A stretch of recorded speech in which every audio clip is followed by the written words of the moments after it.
नमस्कार। ये third video है। तो इस पाठ के लिए ये थर्ड वीडियो में इसमें हम लोग स्टार्ट करेंगे यहाँ से कि 3 दिनों की शूटिंग में इस दृश्य की तस्वीर ली गई थी। प्रत्येक शॉट को 2 या 3 बार लिया गया था। यह चलचित्र रचना के स्वाभाविक नियम के अंतर्गत आता है। शॉट के विषय में यहाँ बात हो रही है। हम लोग ध्यान से इसको समझने का प्रयास करेंगे कि शूटिंग में शॉट लिए गए तो शॉट को 2 या 3 बार लिया गया और यह चलचित्र रचना के स्वाभाविक नियम के अंतर्गत आता है। यह नेचुरल है, स्वाभाविक है, ऐसा होता है। अब शॉट की गहराई में जाकर देखना चाहिए कि शॉट का मतलब क्या है।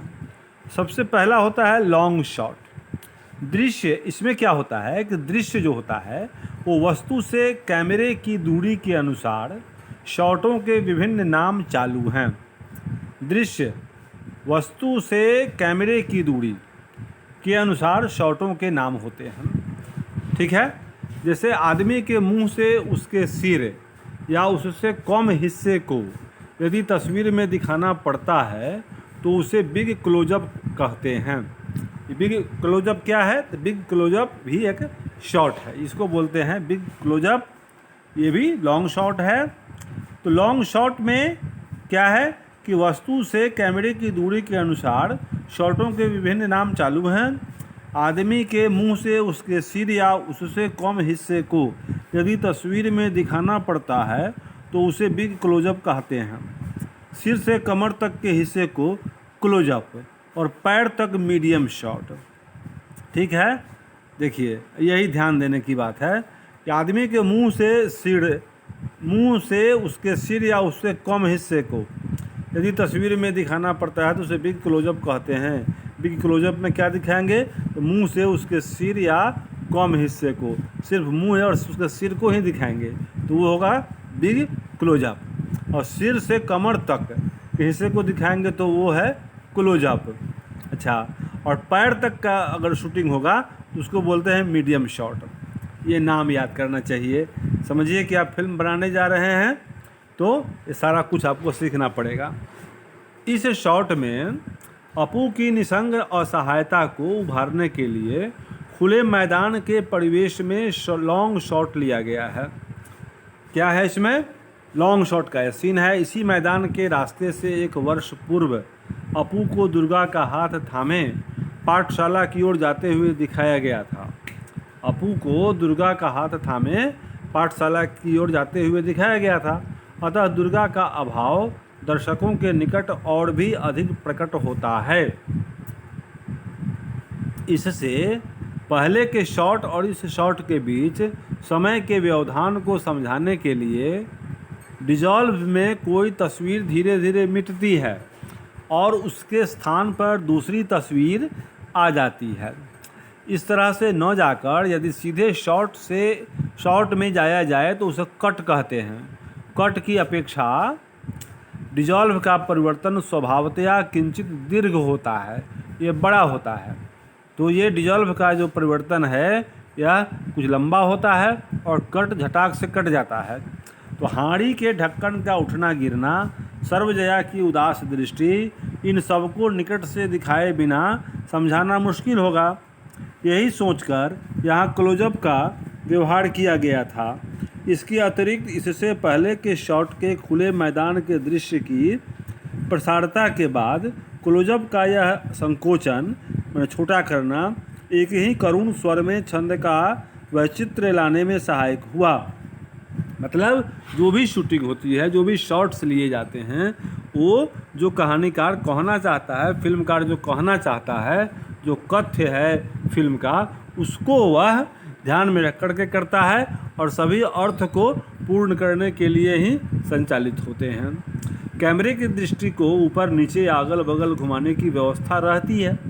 पहले को टिल्टिंग और दूसरे को पैनिंग कहते हैं। मतलब कैमरा अगर ऊपर नीचे करेंगे तो उसको बोलते हैं टिल्टिंग, और कैमरा अगल बगल करेंगे, अगर घुमाएंगे तो उसको बोलते हैं पैनिंग। पैनिंग क्या है? कैमरा अगल बगल करेंगे तो उसको पैनिंग कहते हैं और ऊपर नीचे करेंगे तो टिल्टिंग है। ये याद करना पड़ेगा।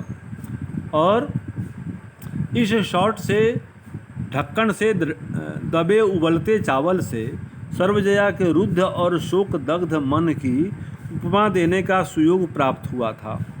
उसका वो जो उसमें ढक्कन में के से दबे उबलते चावल से सर्वजया के रुद्ध और शोक दग्ध मन की उपमा देने का सुयोग प्राप्त हुआ। जैसे उसमें खदक रहा है, खदबद कर रहा है पानी चावल वाला, उसी तरह से सर्वजया के मन में भी भीतर खदबद हो रहा है विचारों का। तो बिन्नी को इस दृश्य में लाने का उद्देश्य यही जताना था कि सर्वजया की पड़ोसियों ने दुर्दिन में सहायता की है। बिन्नी प्रारंभ में मीडियम शॉट में दिखाई पड़ती है, उसके बाद वह पैदल चलती हुई जब ओसारे के निकट आकर खड़ी होती है तो वह करीब करीब क्लोजअप की स्थिति में है। बिन्नी सर्वजया को पुकारती है परंतु उत्तर नहीं मिलता है। सर्वजया की अभिव्यक्ति क्या है यह बात हमें मालूम नहीं है, क्योंकि इस शॉट में सर्वजया दिखाई नहीं पड़ती। उससे सर्वजया कितनी दूरी पर है यह बात भी समझाने का कोई उपाय नहीं है। इन दो बातों के संबंध में जो कौतूहल रह जाता है उसके निवारण के लिए ही बाद वाला शॉट लिया गया है। तो उसके बाद हम लोग ये आगे बढ़ते हैं। इस शॉट में सर्वजया बिन्नी का एक साथ दिखाना उनके पारस्परिक संबंध का सूचक है। दोनों के बीच यथेष्ट दूरी है, फिर भी दोनों को एक साथ दिखाना है, इसीलिए मीडियम लॉन्ग शॉट की आवश्यकता महसूस हुई। बिन्नी की पुकार पर सर्वजया मौन है, इससे उसके गंभीर शोक की अभिव्यक्ति मिलती है। इस शॉट में बिन्नी का चेहरा दिखता नहीं है, मगर हम यह जानने को उत्सुक हैं कि सर्वजया के इस अस्वाभाविक व्यवहार से बिन्नी के चेहरे पर कौन सा भाव उभरता है। यानी कैमरे के दृष्टिकोण को परिवर्तित कर अब बिन्नी के चेहरे की ओर जाना होगा। एक शॉट से दूसरे शॉट में जाने के क्षण को सावधानी से चुनना होगा।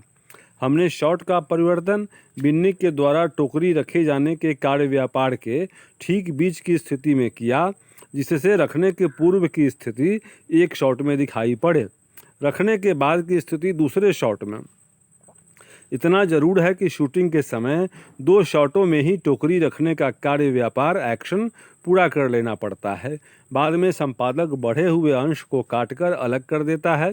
इस तरह से दिखाने में सुविधा यही है कि दर्शकों की दृष्टि टोकरी रखने की ओर रहने के कारण उनका ध्यान इस पर जाता ही नहीं कि कब कैमरे का दृष्टिकोण बदल गया। चलचित्र के यांत्रिक चमत्कारों का दर्शकों को पता न चले, निर्देशक को इस पर ध्यान देना पड़ता है। संपादन की जीवंतता इन चमत्कारों को छिपाकर रखने में बहुत कुछ सहायता करती है। बिन्नी की आंखों की दृष्टि और पीछे हटने की भंगिमा से हमारी समझ में यह बात आती है कि वह अवाक है। हो सकता है वह थोड़ी बहुत भयभीत भी हो गई हो। 7वां, इससे पहले के शॉट और इस शॉट के बीच एक और डिजॉल्व है। इस डिजॉल्व का अर्थ यही है, बिन्नी के चले जाने के कुछ देर बाद दिखाई पड़ता है कि हरिहर आ रहा है। आने पर हरिहर को दुर्गा की मृत्यु का समाचार मिलेगा। इस नाटकीय क्षण के लिए स्वभावतया दर्शक गण आग्रह के साथ प्रतीक्षारत हैं। हरिहर आ रहा है। दर्शकों को इस समाचार की सूचना देकर मृत्यु संवाद के चरम क्षण को विलंबित कर नाट्य रस को सघन बनाने का यहाँ अच्छा खासा सुयोग है। 16 फीट ऊंचे मचान पर से लॉन्ग शॉट लेकर पहले यह दिखाया गया कि हरिहर दूर से बांसवाड़ी के रास्ते से होता हुआ घर की ओर कदम बढ़ा रहा है। पार्श्व संगीत के थम जाने से सन्नाटे का एक भाव अपने आप आ जाता है। कहीं कोई आवाज़ नहीं, जैसे संपूर्ण प्रकृति ही सांस रोके चरम त्रासद क्षण की प्रतीक्षा में तल्लीन हो। इस निःशब्दता में सहसा दूर से अपने पुत्र और पुत्री का नाम लेकर हरिहर की स्नेहपूर्ण पुकार सर्वजया ने यह पुकार सुनी है। सर्वजया ने यह पुकार सुनी है। 8वां, हाँ सुनी है। यहाँ उसकी अभिव्यक्ति क्या होगी? ज्यादती होना असंभव है, क्योंकि रुलाई का बांध इतनी सरलता से नहीं टूट सकता। इसीलिए एक हल्का सा मूवमेंट है और यही कारण है कि क्लोजअप जरूरी हो जाता है। शंख की उजली चूड़ी गाल के समक्ष दबी थी। हाथ को जरा सा हिलाते ही शेख की चूड़ी अलग होकर लगभग 1 इंच खिसक आई। इतना ही पर्याप्त है, क्योंकि इससे पूर्व हम उसे बहुत देर तक अचल अवस्था में देख चुके हैं। शंख की चूड़ी का यह कंपन मानो उसके वक्ष का कंपन है। अब हरिहर कहाँ है? वह अपने मकान की दीवार के पास है। दीवार की हालत देखकर वह एक आरोप सूचक स्वगतोक्ति करता है। स्वगतोक्ति मतलब अपने आप बोलता है। जितना स्वाभाविक हो सकता है उतना ही। उपन्यास में कुछ ज़्यादा ही है। नाट्य रस और भी सघन हो जाता है। हरिहर सोच रहा है उसके कोठे का ढह जाना ही मानो उसके लिए सबसे बड़ी ट्रेजेडी है। ट्रेजेडी मतलब दुख की बात। नाट्य क्षण को विलंबित करने के निमित्त उस शॉट को लगभग 1.5 मिनट तक रखा गया था। घटना नहीं है, केवल गाय को पागुड़ करते दिखाया गया है, जैसे आंधी आने के पूर्व की स्थिति हो। शॉट के प्रारंभ में हरिहर मीडियम अवस्था में है। शॉट के अंत में वह पैदल चलता हुआ लॉन्ग में चला गया है। सीढ़ियाँ चढ़ता हुआ जब वह ओसारे पर जा रहा है, इस चढ़ने के मध्य पूर्व में ही हम एक बारगी 10वां में ओसारे पर चले आए। 2 सीढ़ियाँ एक शॉट में और बाकी 2 सीढ़ियाँ उसके बाद वाले शॉट में चढ़ने से दृष्टिकोण का परिवर्तन हमारी निगाह में नहीं आता है। इस शॉट में हरिहर का इधर उधर के बारे में सवाल और सर्वजया का लंबा कार्य व्यापार, पानी ढालना, पीढ़ा ले आना, अंगोछा ले आना, खड़ाऊँ से ले आना इत्यादि दर्शकों को अधीर बना देता है। कब और कैसे हरिहर इस बेधक समाचार से अवगत होगा? हरिहर के गठरी खोलने के प्रारंभ से ही शॉट परिवर्तित होता है। अब हम सर्वजया के चेहरे को सामने से देख रहे हैं, मगर अब भी क्लोजअप का समय नहीं आया है। हरिहर शुरू में दुर्गा की साड़ी नहीं दिखाता है। 2 चीज़ें दिखाने के बाद साड़ी है। साड़ी, यही तो क्लोजअप का समय है। हरिहर दुर्गा के लिए साड़ी ले आया है। दुर्गा अब जीवित नहीं है। हरिहर इस बात को नहीं जानता है। वह हर्ष के साथ सर्वजया की ओर साड़ी बढ़ाता है। सर्वजया ने अब तक अपनी सहिष्णुता का बांध टूटने नहीं दिया था। अब क्या वह उसे रोक सकती है? रुलाई की आवाज़ में एक प्रकार की विभत्सता होती है। उसका परिहार करने के उद्देश्य से इस दृश्य में स्वाभाविक स्वर की जगह तार शहनाई के तार सप्तक में पटदीप राग से एक करुण स्वर की अभियोजना की गई थी। पार्श्व संगीत बजा। यह जैसे रुलाई में ही शामिल है। मुझे विश्वास है कि इससे करुण रस घनीभूत हो उठा था। इस शॉट में संगीत के अतिरिक्त किसी भी आवाज़ को प्रयोग में नहीं लाया गया था। हरिहर की उपलब्धि के क्षण को रेखांकित करने के लिए कैमरे को आगे बढ़ाकर उसके चेहरे की ओर ले जाना पड़ा था। हरिहर के शोकाकुल होते ही दृश्य का कथ्य करीब करीब अपनी अंतिम अवस्था में पहुंच जाता है, किंतु दृश्य का अंत यहीं करने के बजाय एक अतिरिक्त शॉट दिया गया है। अपू से दृश्य का प्रारंभ किया गया था, अपू से ही उसका अंत किया गया। यद्यपि यह शॉट अन्यान्य शॉटों के बहुत बाद में लिया गया था, किंतु भाव से एकात्म होने के कारण एवं हरिहर के आर्तनाद का अपू के शॉट के ऊपर आकर अतिवाहित होने से यह शॉट अपने पहले वाले शॉट से आंगिक रूप से जुड़ गया था। इस शॉट के अंत में फेड आउट का अर्थ है पूर्ण विराम। शॉट के अंत में जब फेड आउट बोला जाता है तो मतलब पूर्ण विराम, फुल स्टॉप, रुक गया।